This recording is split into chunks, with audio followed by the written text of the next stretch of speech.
Well, yes, you know the voice and you know the name, and now get a chance to really know the man. Slick Leonard, of course, grew up in Terre Haute, played for the 1953 championship team at IU, and a successful career at the NBA. Then that led to the Pacers' 3 ABA championships. Bring it across the top. Watch your pass across the top.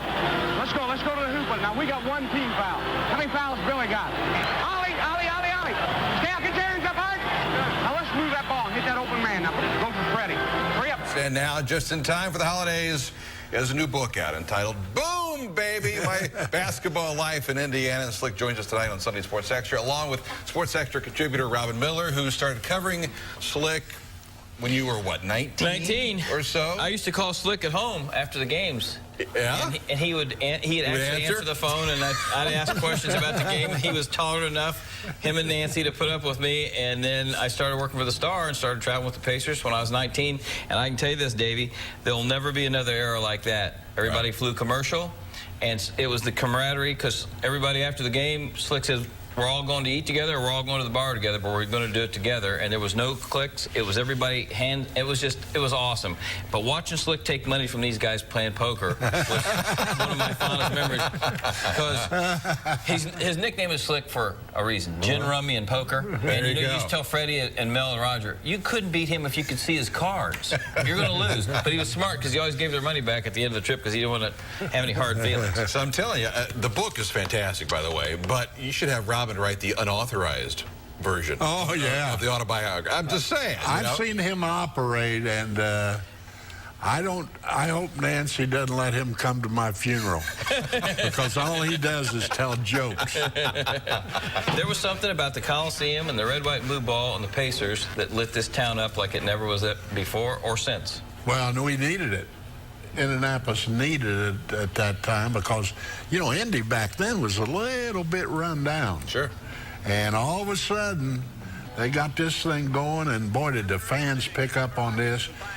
These players became a household name. Going back in my career as an NBA player, I'd never dreamed that it would be like it is today. Because when I broke in with the Minneapolis Lakers before we moved to Los Angeles,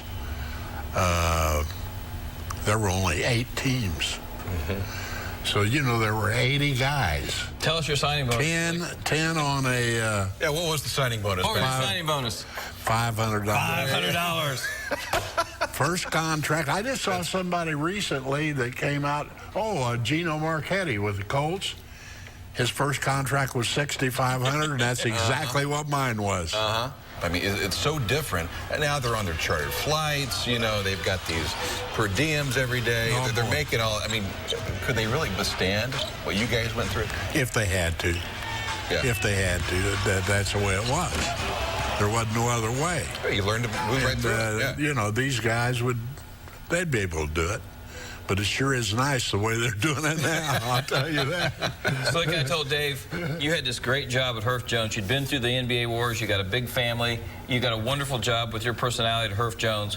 How tough was it because you helped Dave Roon with the first tryouts and stuff at the Coliseum, but how tough was it to take a flyer and say, okay, I'll go coach these guys? Well, I tell you, the way it really happened,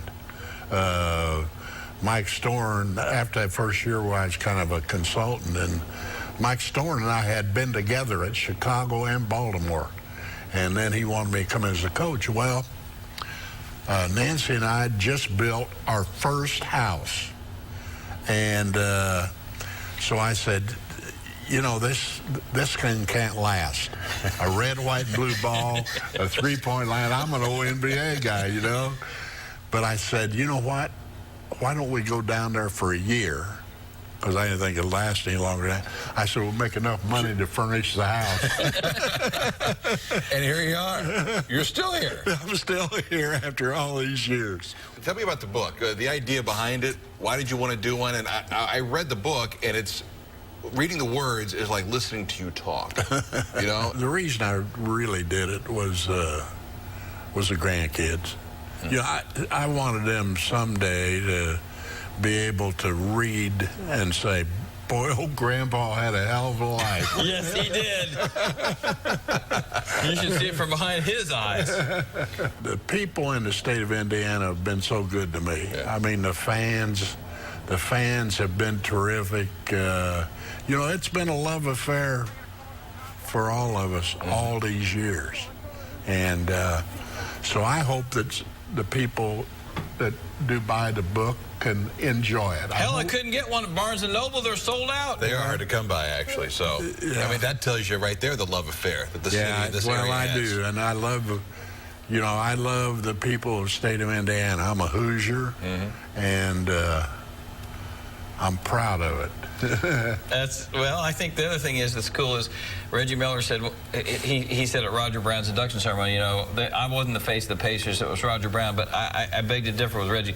Slick was the face of the Pacers when they first became famous, and he still is. And he's been at the face of the Pacers for 5 decades. Right. And you think about it, as the coach and now as on the radio and television, and I think that people always identify when they see him with the good times. God, I remember those days. Everybody wants to remember the ABA and the Coliseum because it was so much fun. Right. And it was so loud, and they were, like he said, they were winning games and winning championships. Let me ask you this. Does the Hall of Fame thing bug you at all? We keep waiting every year. This is going to be the year Slick gets in.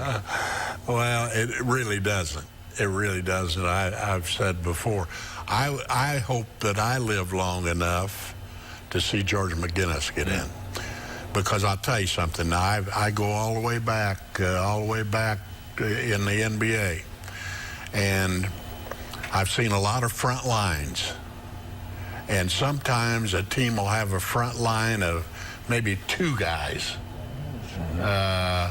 There's very few of them that had a front line of 3 guys. Now let's go to Boston with Larry Joe and Bob Parrish and Kevin McHale. Now that was a good one. That was a good one. But the one of Mel Daniels, George McGinnis, and Roger Brown was a great one. Was a great one. Yeah. I can't let you go without talking about this year's Pacers. I mean, 1973 has been a while now. That's right. Is this the year that the Pacers make it back? Okay, I'm excited about this ball club. I'm excited about Frank Vogel and the coaching staff and everybody that's involved. And the way I really feel about it is if Danny Granger comes back Full close to what he was before his operation, we're liable to win this thing. I think it'd be so much fun if this was the season to get back to win it all, that you're going to be on the mic giving us a boom baby when it's all said and done. Well, I spent 18 years with Reggie, and he got there in 2000, but they didn't win it. And that's no fun. No. To get there, once you get there, you got to win it. You got to do it. You got to do it.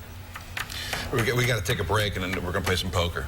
Just remember, I don't have enough money for that. If Slick could have gotten the no-limit games, he'd own Reggie Miller's house and Mark Jackson's house. Well, once again, the name of the book entitled Boom Baby, My Basketball Life in Indiana. Great to have the great Slick Leonard here tonight on Sunday Sports Extra. Thank you, Dave. Happy holidays. Thank you. Okay? Thank you. Thank you, Robbie. Thanks, Slick. Back to wrap things up after this.